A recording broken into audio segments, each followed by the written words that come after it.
Ko'pchilik traderlar bir narsani tushunmaydi.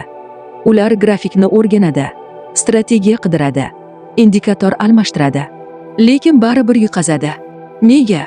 Chunki tradingni strategiya emas, ong boshqaradi. Mana shu rasmga qarang.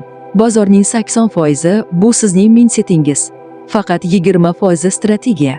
Agar ong tartibsiz bo'lsa, eng zo'r strategiya ham ishlamaydi.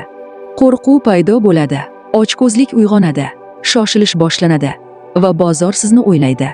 Aslida esa bozor illyuziya, u sizning psixologiyangizni sinaydi.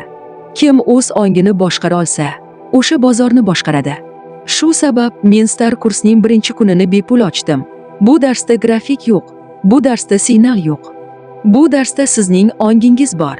Agar siz tradingda doim bir joyda aylanib qolsangiz, foyda qilib, yana yo'qotib qo'ysangiz, o'zingizni boshqara olmayotganingizni his qilsangiz, demak muammo grafikda emas, muammo ongda.